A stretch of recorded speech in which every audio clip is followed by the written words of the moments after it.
Okay, colleagues, good evening. Welcome to the meeting of the Cabinet here in Croydon. So, if we could agree the minutes, thank you. Apologies for absence. Jim. Leader, I've received apologies for absence from Councillors Shafi Khan, Stuart King and Matthew Cheremiah. Thank you very much. Disclosures of interest, I'll assume they're as printed, unless anyone's going to notify of anything new. No? Okay, thank you very much for that. Urgent business, there is some, and I've notified myself of it, so I shall just very, very briefly want to share with Cabinet colleagues, I think, some very difficult and disappointing news. So as Council will be aware, we had £4 million removed from this Council's budget in year as part of the funding for the unaccompanied asylum-seeking children, one of the most vulnerable group in the borough. We had a series of meetings at official level.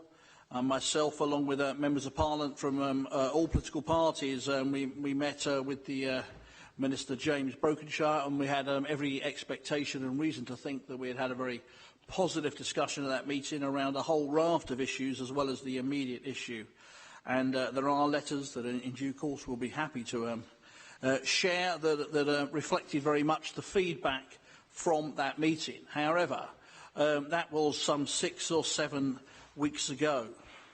At the back end of last week, we were then notified that they had accepted that the figures were wrong, and there was a recognition that the 4 million was the wrong number. The trouble is, what came back in response was still £1.3 million short of the £4 million.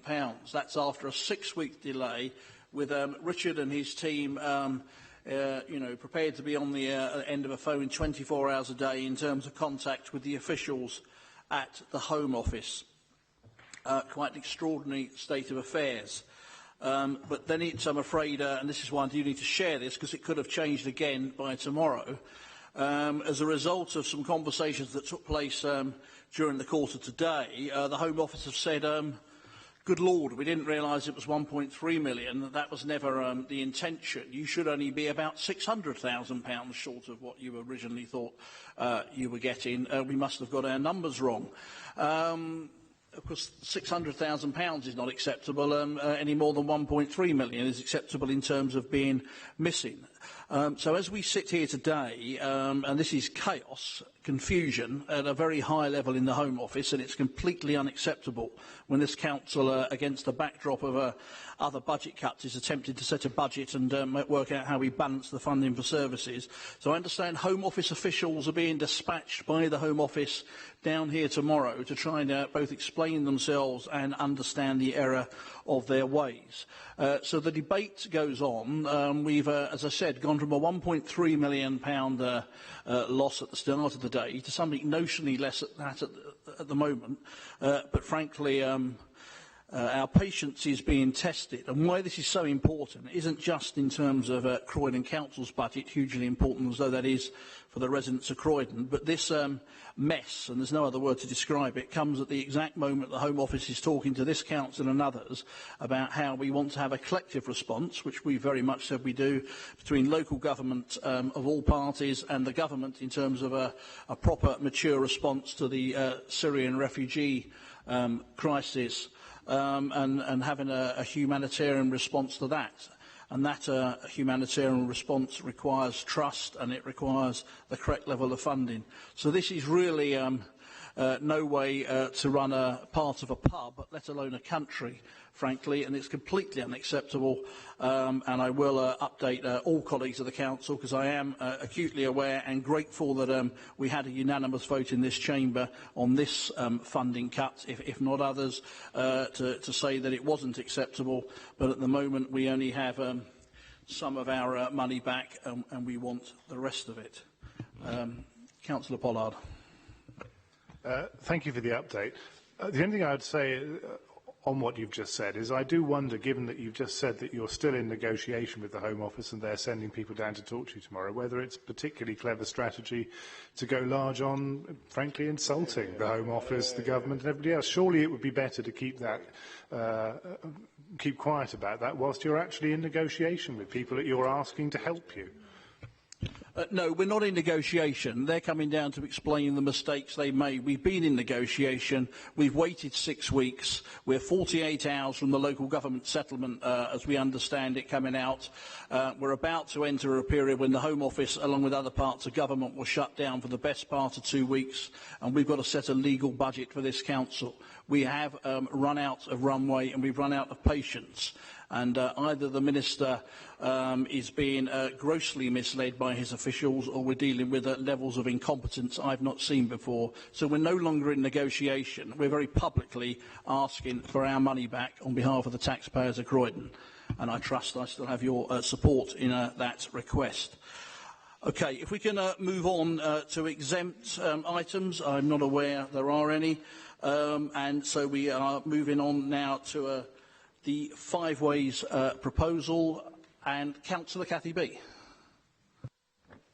Thank you. And I'm waiting for a presentation. Oh, where were we?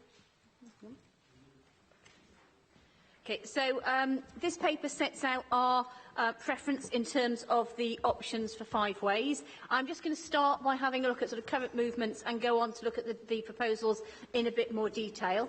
So, at the moment, if you're coming into Sutton from Croydon, you come from Duppers Hill, you go along Epsom Road, up the A23 and off towards Sutton. And if you're coming the other way, you turn right down the A23, you go all the way down to Five Ways Corner, up Stafford Road, and then carry on down Duppers Hill Road. And there are degrees of congestion in this area, which is the problem that TfL would like to solve. So that we have two proposals. So proposal one from TfL was to build a road bridge here, or flyover, as more commonly called, so that it would cut out all of the extra movements down here and take traffic directly across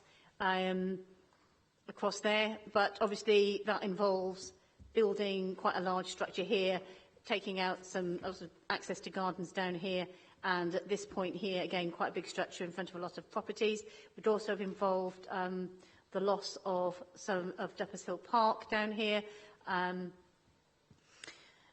The second option, proposal 2, concentrates on widening on Epsom Road here and on the Purley Way here. So for the westbound traffic, it's to be the same route, down Duppers Hill Road, down Epsom Road, up the A23 and off to Sutton. The major change is in terms of the eastbound traffic, so coming in from Sutton, down the A23, and then instead of going all the way down to Five Ways Corner, it would instead take the traffic down a widened Epsom Road here. So both proposals take the traffic out of Five Ways Corner, the eastbound traffic out of Five Ways Corner, but obviously there's substantial differences in terms of the nature of the solution. So TfL carried out a consultation with local residents and road users on the two options. Overall, the representation of the responses were more in favour of option 1. However, TfL also separated out those responses that were from the local area, and there from local residents there was a slight preference in favour of option 2. Representations from residents, and in particular from the Wadden councillors, pointed out that neither of the options really did anything very much around Five Ways Corner, apart from taking out the eastbound traffic. There was also, again, representations regarding the potential loss of 1.5 football pitches worth of Duppers Hill Park and about 30 mature trees from the park. And the Warden Council has also received a petition and a number of representations opposing the potential loss of the Warden Park Hotel on, the Warden Hotel on Epsom Road.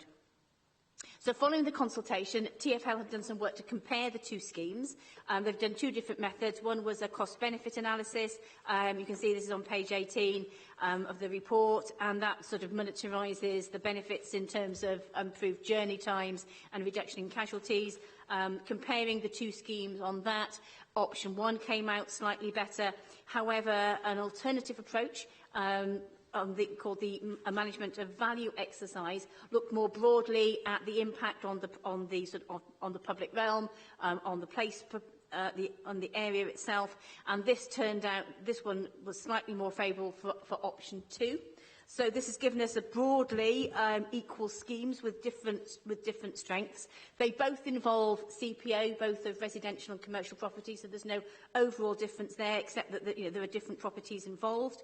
And in delivery, option 2 would be more complicated because it would involve working on a bridge over the live railway. In developing the proposals, TfL have heard very much the message coming from both the Warden councillors and residents about the failure to do anything at Five Ways Corner itself. So they are now working up some proposals to actually improve the layout and the public realm of that junction, which we think is a very, very positive outcome from the consultation process. And also, since the proposals were first put forward, there's an electricity substation on Epsom Road that has been decommissioned, and that gives the opportunity for developing an option 2 without the loss of the Warden Hotel. So we have been asked as a council to make a choice, essentially between options 1 and 2. In our view, option 2 fits better with the existing infrastructure. So we think that the introduction of another elevated structure would have too much of an impact on the area itself. Option 1 also brings much bigger challenges in terms of the potential for opposition from residents around the loss of Duppers Hill Park and mature trees. And Warden councillors have been very clear that this would be quite a very big issue with local residents. We're also quite pleased that there is now the potential for option 2 to avoid the loss of the Warden Hotel. And so what our preference, as set out in the recommendation, is for option 2, but for option 2 with a variation so that the Warden Hotel can be retained. We do acknowledge that during this there would be quite a lot of the construction period would be more complicated, but overall we feel that option 2 is much better for the area as a whole. So there is a timetable in terms of taking this forward. TfL need to make their formal decision following our decision. Once that's done, there then needs to be work done to develop the proposal, the final proposal in more detail. That has to be followed by further consultation on the more detailed proposal, and that is set for late summer, early autumn, probably looking at around September. Then that's followed by a planning application, if it's needed. The CPO process would be necessary under either of them. So the upshot of all of this is that the date where we would expect construction to start would be the summer of 2018, and with the finish of the works in December 2020. So I am asking the Cabinet to support the recommendation that we go for a variation of option 2, what we call option 2A, which retains the Warden Hotel. And I'll take any questions.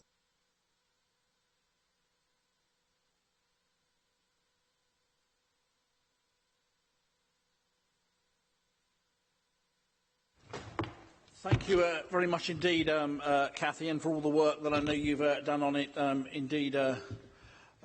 with colleagues, and I know there's been a lot of discussions at the GLA as well, and thank Councillor O'Connell there for his contribution as well. But I would like to thank the Warden councillors who've worked so hard on this in terms of really bringing together this proposal. So, in no particular order, Councillor Andrew Pellin. Thank you very much, Leader.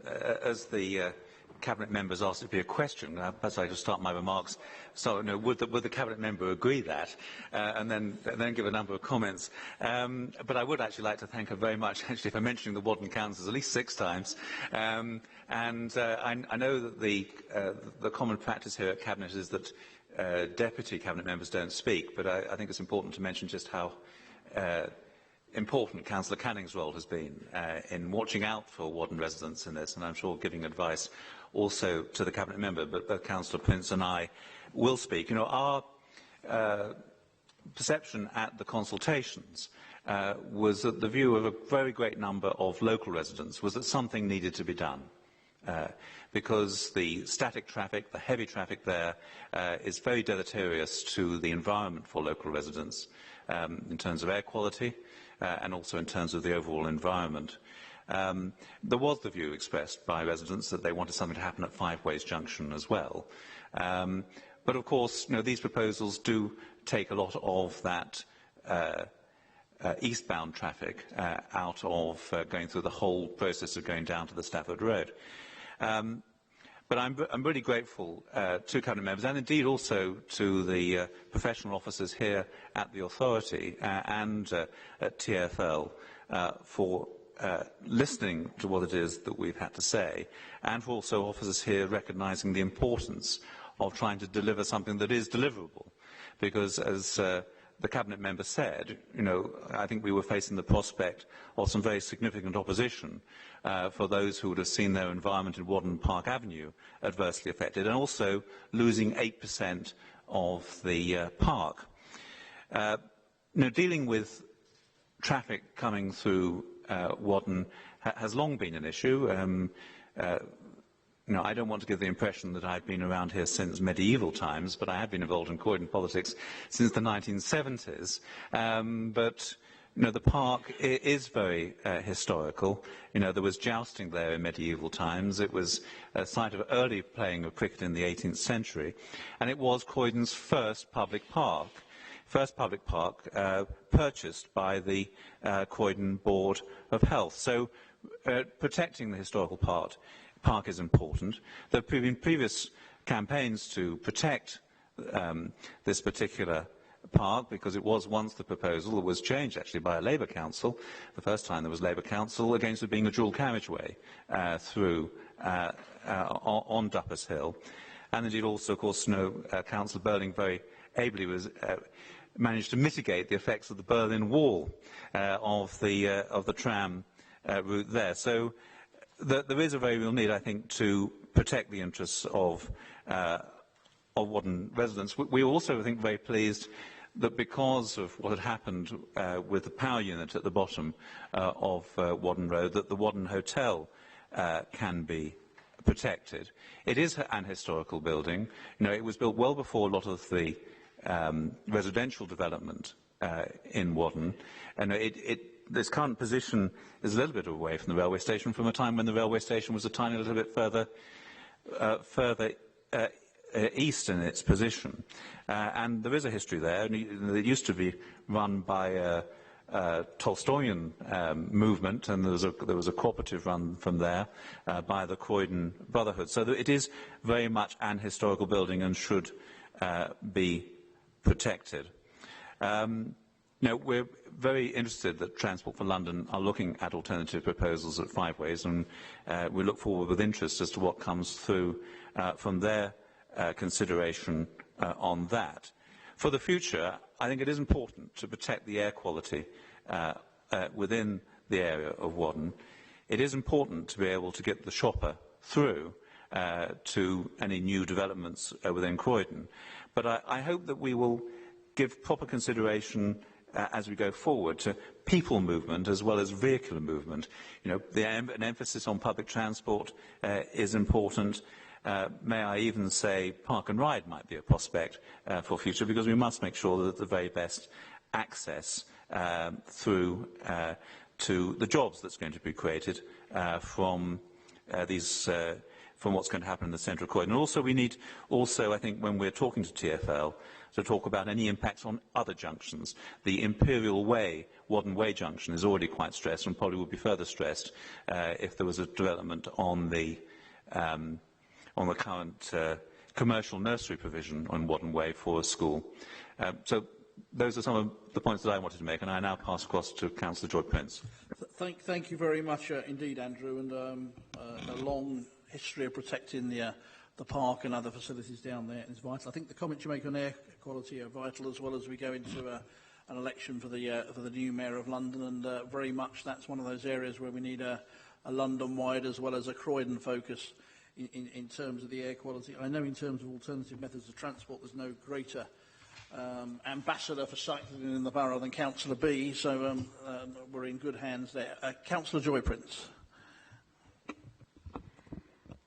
Thank you. I don't think there's much left to say after... No, Councillor Payne's tour de force, with which I agree wholeheartedly. There are a couple of interesting points in the paper that I think are probably worth flagging. One, that if you build the bridge, which was proposal one, TfL will have an ongoing maintenance liability for that, and also that you have to design in a lot of anti-crime and safety features when you build a thing like that, and that it would perhaps attract graffiti and all sorts of things that we're all familiar with when we contemplate underpasses and subways in our neighbourhoods. So that, I think, is a telling argument in favour of option two. With option two, we're more than conscious that the construction phase, the disruption, will be longer than it would be. The disruption to traffic, rather than residents, would be longer under option two. But as the paper rightly says, they would have to widen that bridge over the A23, or rebuild it at some stage anyway. So it's perhaps just bringing that disruption forward rather than creating it out of nothing. The paper says that would be in at least 30 years. That sounds like a lot, but I've lived in Wadden for 30 years, and I can assure you, when you're enjoying yourself, the time passes like a flash. So I think that's all, just in support of the paper. Thank you. Thank you, Joy, and here's to the next 30. Hopefully as a Wadden councillor as well. Councillor Cathy B. I don't really have anything to add. I'm just really pleased that the Wadden councillors think that this is a good decision, and very grateful, for the history lesson. Just thank you very much for the comments. Thank you very much indeed. Can we, Cabinet, agree the paper? Thank you so much. Very important. If we can move on now to agenda item 7, the living wage for Croydon. I feel, I don't know if we can hold this up for the camera, but this is the official accreditation from the London Living Wage Foundation awarded to Croydon. So in the best tradition of these things, if I do that, maybe it'll get caught somewhere. Is it being called? Yeah. It is. Excellent. I'll hand that to Councillor Butler. Yeah. Thank you very much. Pass it round. So the council is absolutely committed as we move on from the success of a living wage council to a much wider mission to see a London living wage borough. And I sometimes feel like we're having some of the same discussions here and debates we had when the minimum wage came in and people said it won't work for the economy, etc. It did, and the London living wage is very much building on that, and the council with our new administration last year took a very strong stance on that, and I want to pay tribute to everybody that worked on that, different organisations, full support from many people across Croydon, tremendous work by Croydon and UK citizens and others as well, and we've had that success, and we've made it very clear in terms of the procurement strategy of this council that you will be paying the London living wage in terms of new contracts that the council negotiates, and it's great to see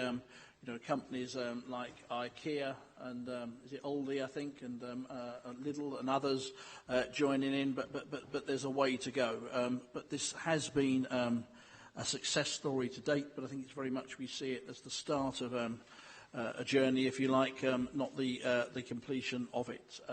So well done to everybody who's played a part in that. Happy to take any questions.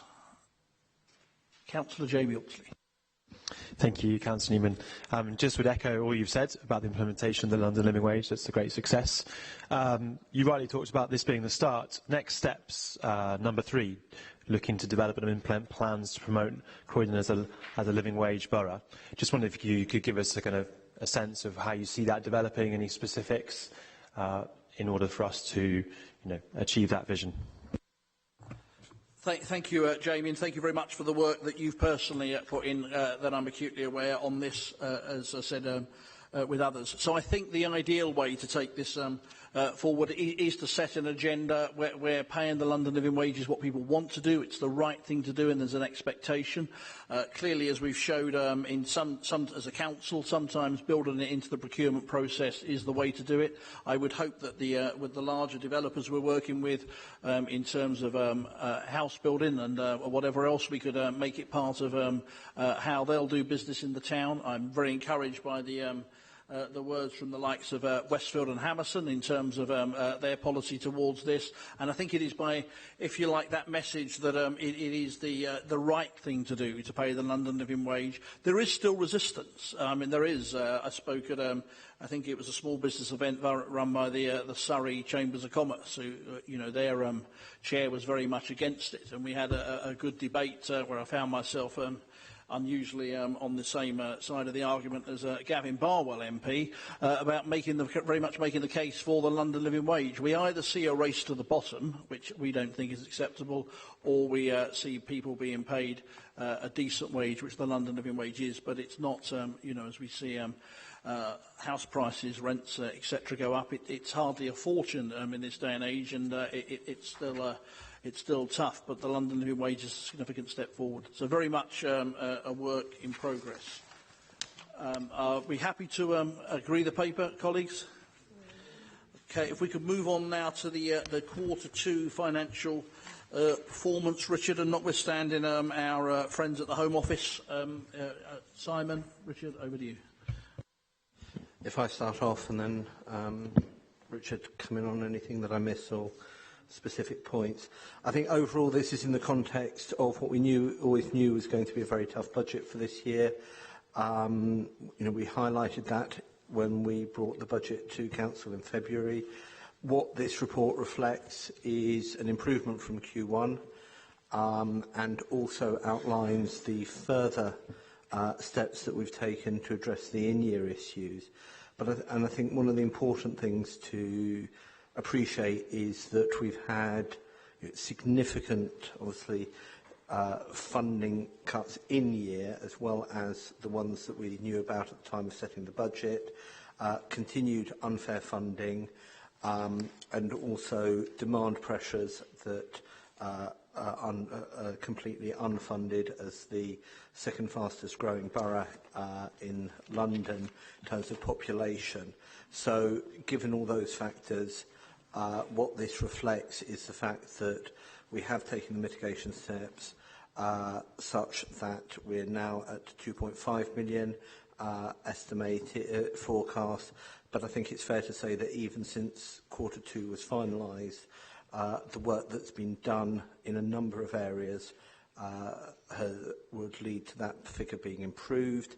And also it's worth noting that there's nearly £1 million of that is directly due to in-year decisions from national government, and others in terms of some of the service demands that are the indirect consequence of national policy since the budget was set. So in that context, we're setting a series of very robust actions to address the in-year position, but also to shift how our approach to services and approach within the council such that we're well placed for future years and having a much more in-depth understanding of demand. Happy to take questions, but also pass over to Richard for any other points that I haven't included. Thank you, Simon, for that and the work that's ongoing. Richard, anything to add? Just a couple of points, Leader. I think it's worth understanding the context that we're now just about 1% from target in terms of balancing this year's budget, and we've seen a 46% reduction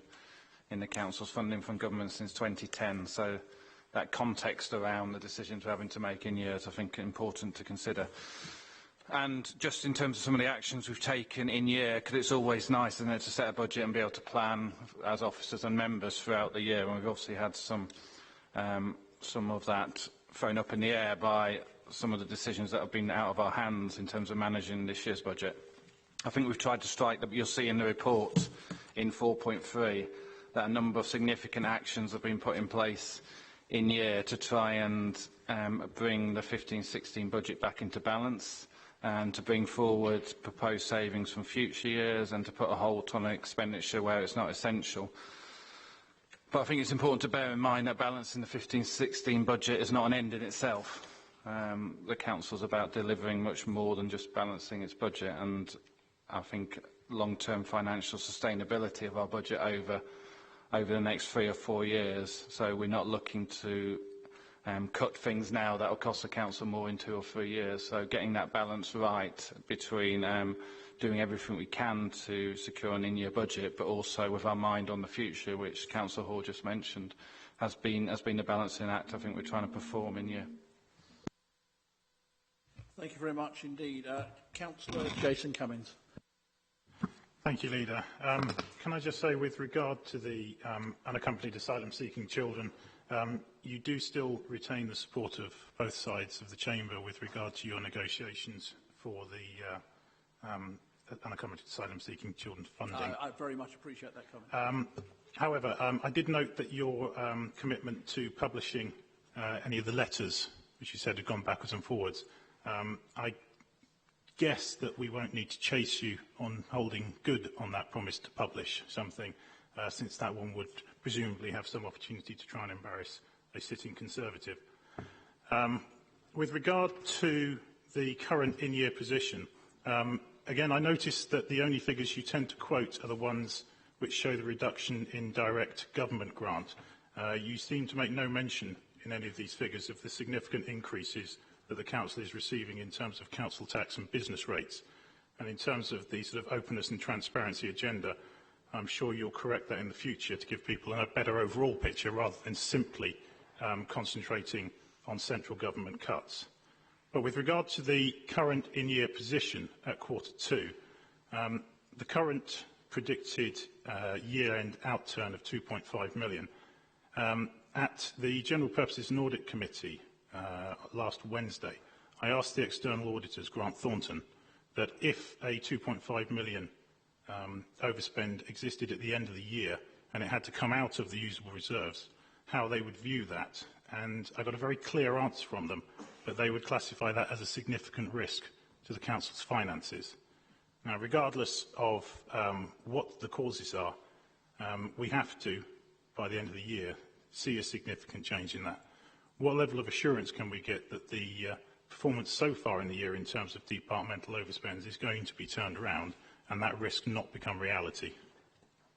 Well, as Councillor Simon Hall said, we're taking action across the Council, and I'll bring both Simon and Richard in a minute. I mean, I take your point on growth, and we'll be happy to reflect that, and I'm sure we will in our discussions for those that are there at scrutiny tomorrow as well. But, I mean, cuts to local government funding are very much a political decision by national government.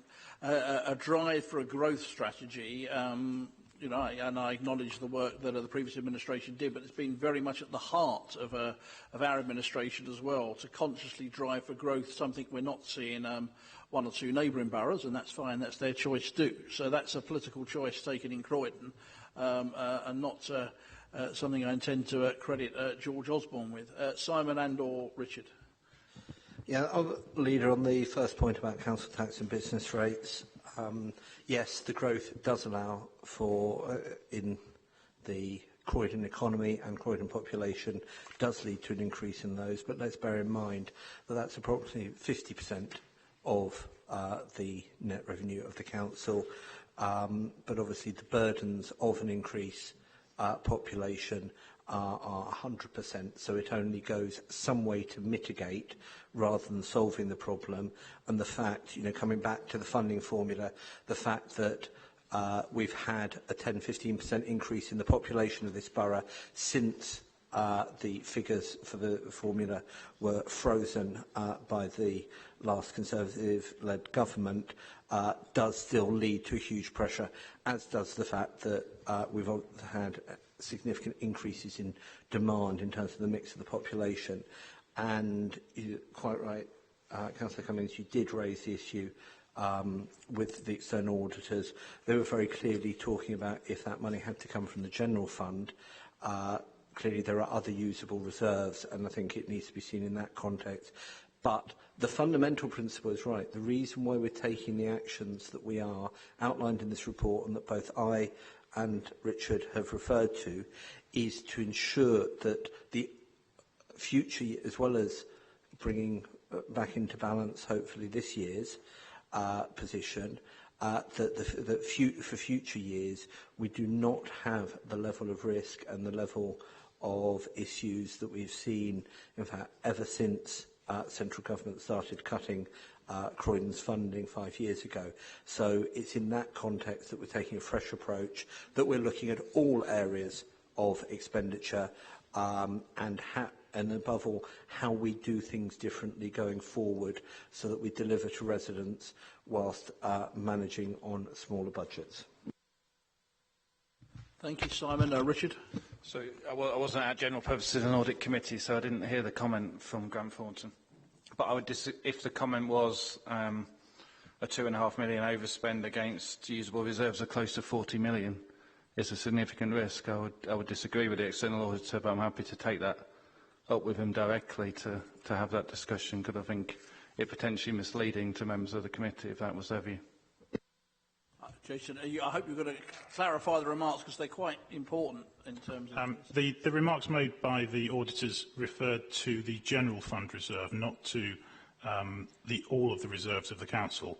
Though if you're suggesting that reserves that have been earmarked for other projects are now going to be used to cover departmental overspends, that's a whole other set of questions in and of itself. Richard?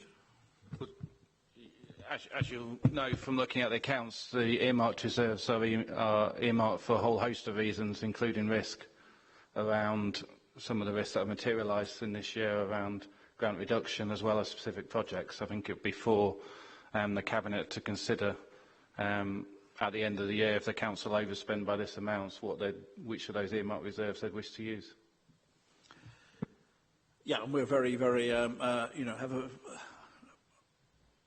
clear focus on needing to get that balance right, as I'm sure you do. I mean, it is, and I know he's now departed, but it was the previous Secretary of State, wasn't it, Mr. Pickles, Sir Eric, who constantly told us all that we should just be spending up the council's reserves in the face of government cuts. Now he's, quite sensibly been moved on at last, but that was the advice this and other councils up and down the land were getting till quite recently. I've seen Councillor Tim Pollard, Margaret Mead and Maria Gatland.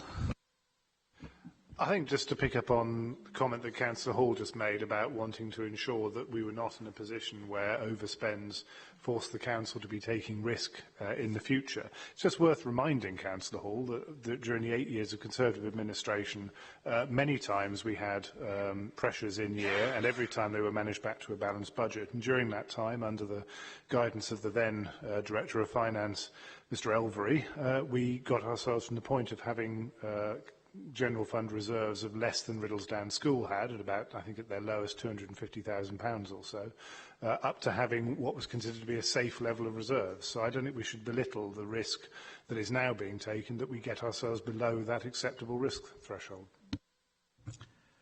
Well, I don't think that's what, I'm not sure anyone said we should. So let's just take that as a comment. Now I'll bring Richard in again. It's only a contextual comment about the amount of grant reduction the council's seen since 2010. Year on year makes it a much bigger challenge to balance our budget than existed 10 years ago. Yeah, exactly. 56% with a further 30%. And, George Osborne instructed us all to put up the council tax. We are in uncharted territory here. Councillor Margaret Mead. Thank you. Given the overspend of £6.6 million in adult care packages at Q2, I'm surprised to read from the pages that we're working with external consultancy on how to manage growth demand. Could you tell me how much that's costing, please, with the consultants? Also, I'm concerned about the staff vacancies that are filled by agency staff, and I know there was a lot of work done about 18 months ago to recruit and retain staff, so I wouldn't know what's gone wrong with that. Somebody's obviously taken their finger off the control button there. But I'm really seriously concerned about the changes and reductions in services to people with learning disabilities, and that is going to have to be very carefully managed and make sure, and can I have an assurance please from Councillor Woodley that all their needs will be continue to be met? Thank you, Margaret. Shall we take the answers to those first, Maria? Yeah, Simon.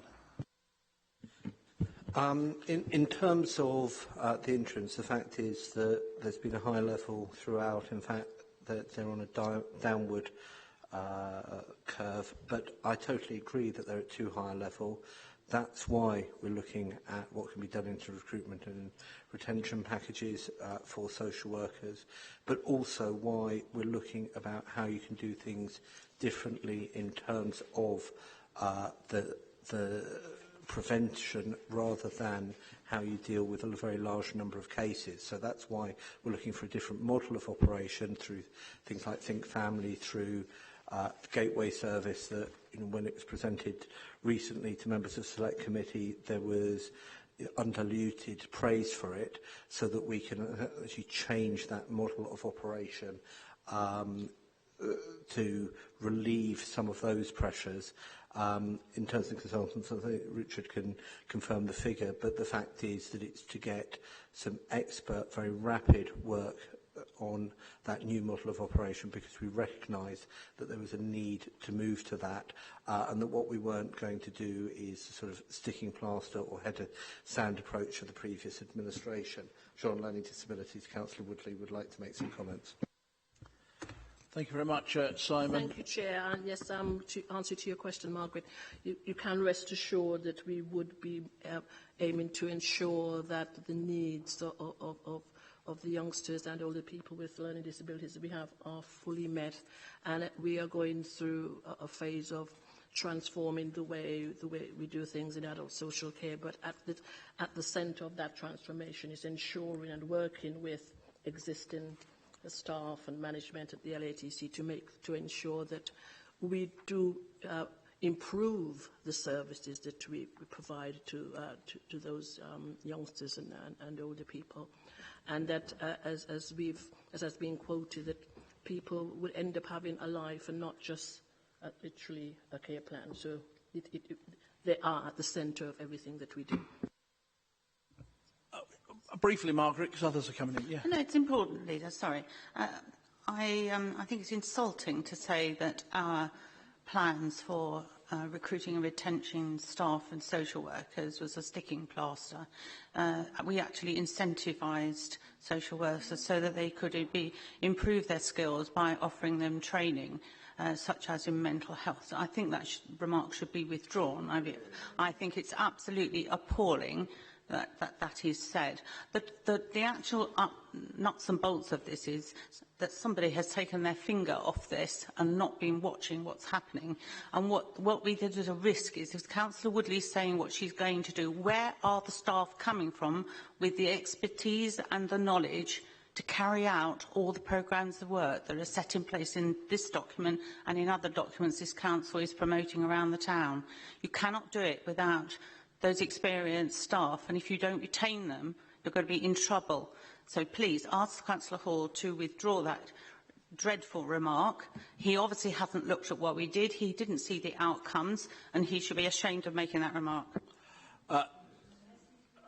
I think that's a little over the top, because I'm trying to avoid it's too much of a serious subject. But the idea that what we inherited was where it should be, it wasn't. There are huge pressures in retaining social workers, both in this borough and others. And we inherited a very difficult situation, which we're working very hard on. And I think we should perhaps leave it at that for now. But clearly, and in terms of the cost of any consultants, I'll make sure you're written to in the morning with the answer to that question when we have that detail. Councillor Maria Gatlin. Thank you, Leader.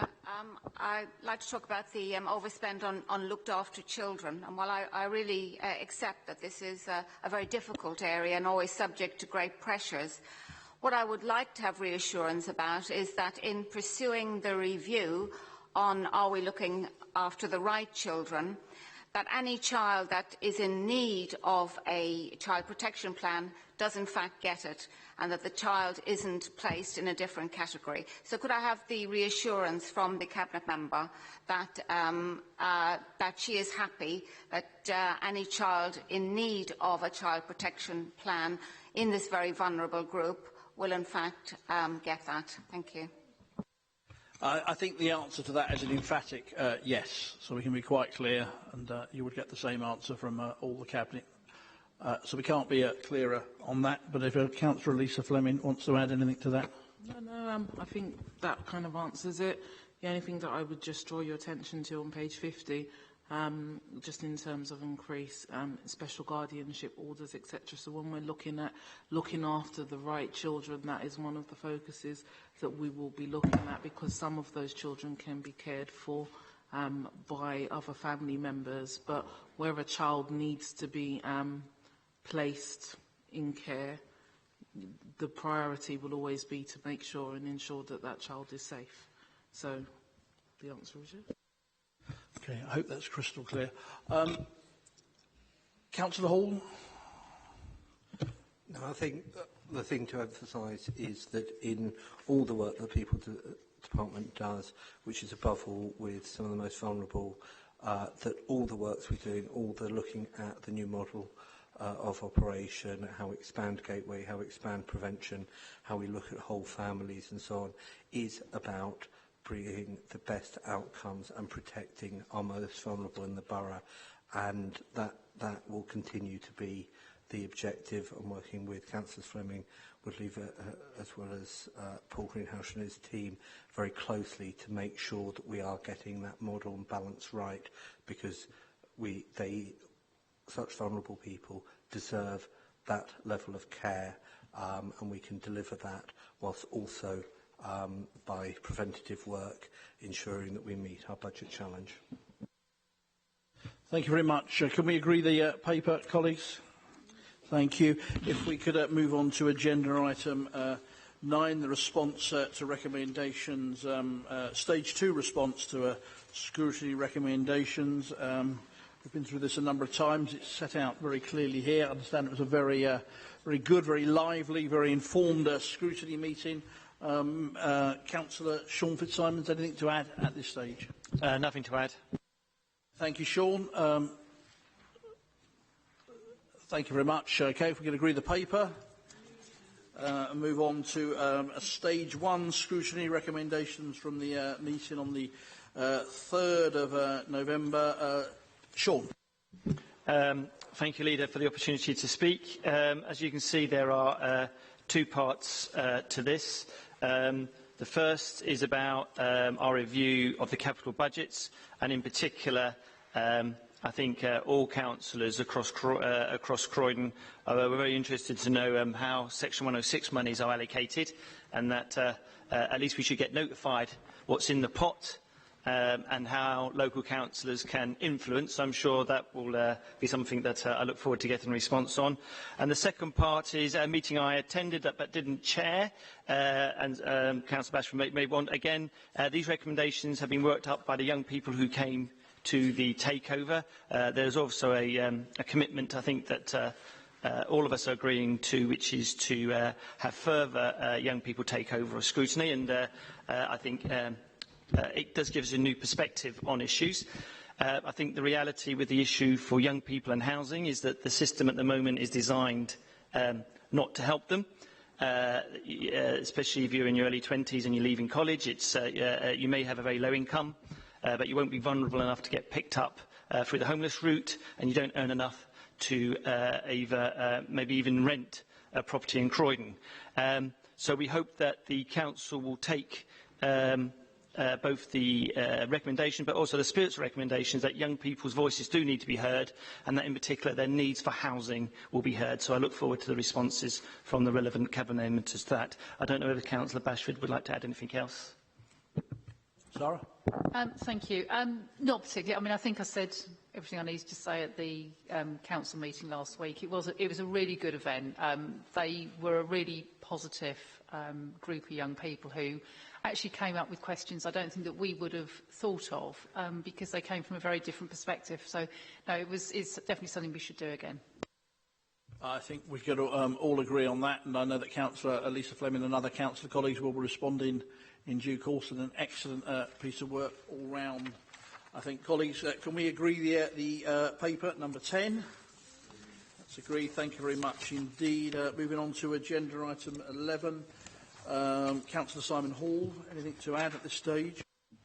Nothing to add, Leader. Thank you, Simon. Any questions? No. So can we agree agenda item 11, colleagues? Thank you very much indeed. There seems to be one of those strange legal things. There's one sheet of yellow paper in Part B. Now, are there any questions on it? If there are no questions on it, are we happy to sort of be at the cutting edge of local government and agree that we agree the paper? Thank you very much indeed, colleagues. Indeed, thank you very much for a business-like and focused meeting, and a very Merry Christmas to anybody who we won't be seeing before then. Thank you.